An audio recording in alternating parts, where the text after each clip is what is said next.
America ने उर्दन और शाम की सरहद के करीब फौजी अड्डे टावर 22 पर हमले में 3 फौजियों की हलाकत का इल्जाम ईरानी हिमायत याफ्ता तंजीम कताइब हिजबुल्लाह पर आयद किया है। जंगजू तंजीम कताइब हिजबुल्लाह का क़याम 2 दहाई कबल 2003 में उस वक्त अमल में आया था जब अमेरिका की क़यादत में इत्तेहादी फ़ौज ने इराक़ पर हमला किया था। कताइब हिजबुल्लाह का इराक़ में असर व रसूख मौजूद है, जबकि इसको ईरान की भरपूर हिमायत भी हासिल है। ये ईरान के हिमायत याफ्ता गिरोहों के इत्तेहाद इस्लामी मुज़ाहमत की इंतहाई ताकतवर मुसल्लह तंजीम है। अस्करी गिरोहों के इत्तेहाद इस्लामी मुज़ाहमत ने गजा में इसराइल और हमास की जंग के आगाज़ के बाद खिते में अमेरिका की अस्करी अमलाक और फौजियों पर लगभग 150 हमले किए। कताइब हिजबुल्लाह ने अपने क़याम के बाद ही 2000 की दहाई में फौजी तनसीबात और सफारती अमलाक पर हलाकत खेज हमले किए। इसने अपने हमलों में स्नाइपर, रॉकेट, मार्टर, सड़क किनारे बमों की तनसीब समेत दीगर तरीके भी इस्तेमाल किए। कताइब हिजबुल्लाह ने कभी भी अपने मोहलक हमलों की तरदीद या जिम्मेदारी कबूल नहीं की। इराकी हुकाम और इसके अपने अरकान के मुताबिक कताइब हिजबुल्लाह एक ऐसा पुर असर गिरोह है जिसकी कोई बाकायदा ऐलान शुदा क़यादत या तंजीम हैयत मौजूद नहीं, लेकिन इस तंजीम में शामिल जंगजुओं की तादाद हज़ारों में है। उनका यह भी कहना है कि यह तंजीम ड्रोन, तैयारों, रॉकेटों और महदूद फासले तक हदफ बनाने वाले बैलिस्टिक मिसाइलों समेत दीगर खतरनाक जंगी साजो सामान से लैस है।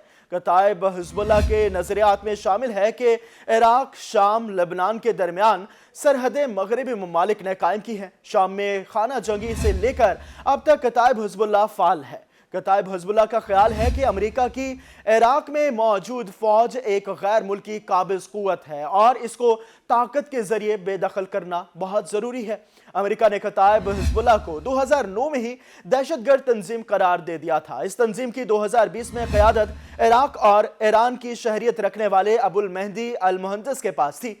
अमेरिका ने 2020 में इराक के दारुल हुकूमत बगदाद के एयरपोर्ट के करीब एक ड्रोन हमला किया था, जिसमें ईरान के पासदाराने इनकलाब की ज़िली फौज कुदस फोर्स के सरबराह जनरल कासिम सुलेमानी को निशाना बनाया गया था। इस ड्रोन हमले में जनरल कासिम सुलेमानी के हमरा अबुल मेहदी अल मुहंदिस की भी शहादत हुई थी। अमेरिका गुज़श्ता कई बरस से कताइब हिजबुल्लाह के ठिकानों, अस्करी अड्डों, तरबियती मराकज़ और अहम तरीन अमलाक को निशाना बनाता रहा है। हालिया अरसे में इस तंजीम के ड्रोन और रॉकेट हमलों के जवाब में अमेरिका ने गुज़श्ता हफ्ते ही बगदाद से लगभग 50 किलोमीटर दूर कताइब हिजबुल्लाह के मजबूत तरीन गढ़ जरफुल शुक्र के मुताद्दद मुकामात को निशाना बनाया था। कताइब हिजबुल्लाह ने इराक में पॉपुलर मोबिलाइजेशन फोर्सेस PMF की कई बटालियन कायम कर रखी हैं। पॉपुलर मोबिलाइजेशन फोर्सेस 2014 में उस वक्त कायम की गई थी जब दाइश ने इराक और शाम के कई इलाकों पर कब्जा करके अपनी खिलाफत का ऐलान कर दिया था। पॉपुलर मोबिलाइजेशन फोर्सेस ने दाइश के खिलाफ कार्रवाइयों में हिस्सा लिया था। इराक ने बाद आज़ा पॉपुलर मोबिलाइजेशन फोर्सेस के बटालियंस को अपनी सरकारी फोर्सेस का हिस्सा बना लिया था। यूं इसके जंगजुओं को सरकारी खजाने से तनख्वाहें अदा होती हैं और वो कताइब हिजबुल्लाह के अरकान भी हैं। अमेरिका ने कताइब हिजबुल्लाह के बाद सीनियर अरकान को दहशतगर्द भी करार दिया है, लेकिन ये अफराद पॉपुलर मोबिलाइजेशन फोर्सेस में आला ओहदों पर जिम्मेदारियां सरअंजाम दे रहे हैं।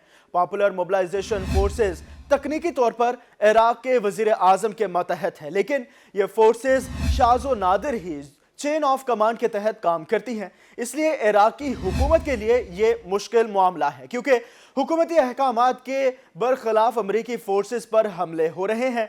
कताइब हिजबुल्लाह ने सियासत में एंट्री की अवामी सतह पर तरदीद या तस्दीक तो नहीं की, लेकिन 3 बरस कबल इराक की एक सियासी जमात ने इंतखाबात में हिस्सा लिया था जिसके ताने बाने कताइब हिजबुल्लाह से जोड़े जाते हैं। 2021 के इंतखाबात में इस सियासी जमात ने मुताद्दद नशिस्तें भी जीती और अब वो पार्लिमान का हिस्सा है।